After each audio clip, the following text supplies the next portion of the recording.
Bonjour à toutes et bonjour à tous. Donc, je suis Maurice Abécassis et je vais vous présenter la solution. Alors VMware, tout le monde connaît VMware. Je pense que je n'ai pas besoin de présenter VMware. Mais en quoi effectivement VMware innove aujourd'hui? Il vient vous présenter une innovation très importante dans le domaine du Software Defined Data Center. Justement, en 2001, une société VMware, qui avait été créée quelques années avant, a créé la virtualisation au niveau du compute. 2001, c'est le premier ESX, le premier hyperviseur. Et justement, en 2013, on a annoncé la virtualisation au niveau du réseau, et on va en parler. C'est le sujet de ma présentation.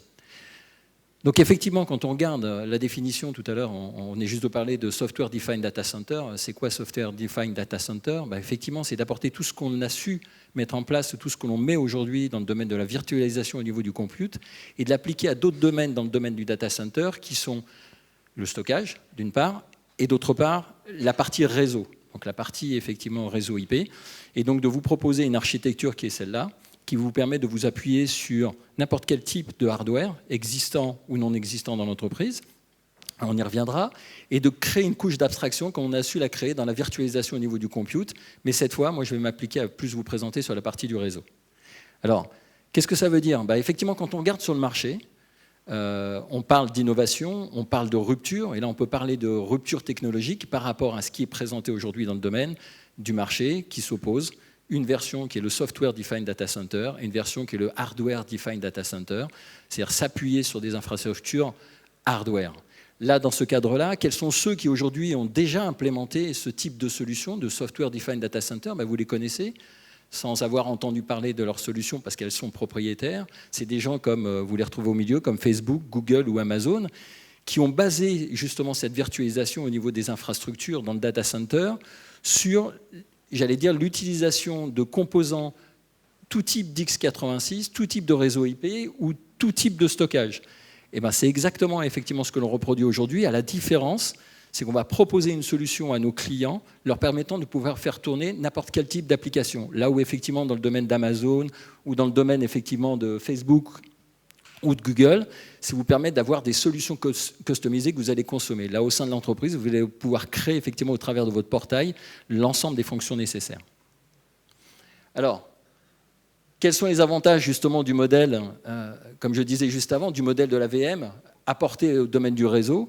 C'est la capacité à pouvoir enrichir cet hyperviseur de nouvelles fonctions, qui sont des fonctions réseau que vous connaissez tous, qui sont effectivement tout ce qui va être partie du switching de niveau 2, de niveau 3, apporter des services à valeur ajoutée de niveau 4 à 7.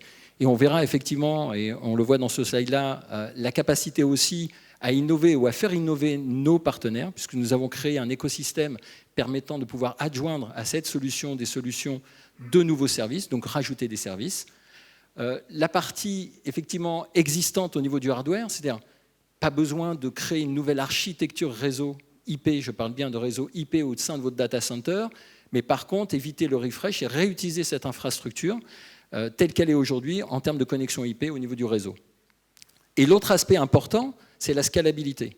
Aujourd'hui, on le sait tous, je viens du monde du réseau, on le sait tous que pour créer un environnement réseau, effectivement, quand on veut scaler les performances et à l'intérieur du data center, on a besoin de rajouter des composants ou de nouvelles fonctionnalités. Là, dans ce cadre-là, il suffit de rajouter effectivement un serveur, son hyperviseur, et automatiquement, on va faire un scale-out des fonctionnalités. Et j'en parlais juste avant, donc la possibilité d'insérer des services ou des nouveaux services tels que la sécurité, tels que le load balancing ou d'autres services dont on a besoin au niveau du data center.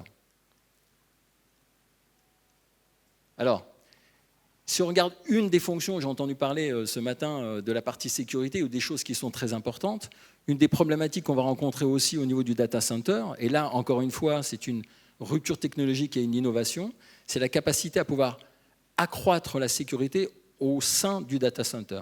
Et comment? C'est en enrichissant, comme j'ai dit juste avant, cet hyperviseur de fonctions de niveau 2, de niveau 3, de niveau 4 et niveau 7, qui vont permettre effectivement de distribuer ces fonctions de sécurité au sein même de votre data center directement dans l'hyperviseur. Ce qui va nous donner une souplesse et régler le problème de la complexité des règles de sécurité à l'intérieur du data center. Donc tout le monde sait qu'effectivement, dans un data center, on a une sécurité frontale qui s'appelle périmétrique, qui permet effectivement de sécuriser l'extérieur vers l'intérieur ou l'intérieur vers l'extérieur. Mais quand on est à l'intérieur du data center, il est très difficile d'apporter une grande sécurité au sein même du data center. Pourquoi? Parce qu'il faudrait dupliquer un certain nombre de firewalls à l'intérieur du data center et gérer ces règles. Là, en distribuant ces fonctions de firewall au sein même de l'hyperviseur, on va permettre justement cette souplesse et cette capacité de distribuer ces fonctions-là au niveau du data center. Un autre aspect important, c'est effectivement, tout le monde connaît VMware, je n'ai pas besoin d'en rappeler. Tout le monde s'attache à parler d'OpenStack et on a entendu parler d'OpenStack. Il est clair qu'effectivement aujourd'hui VMware est un acteur important, j'y reviendrai peut-être, mais un acteur important, et on pourra en discuter, un acteur important dans le domaine du développement au niveau OpenStack.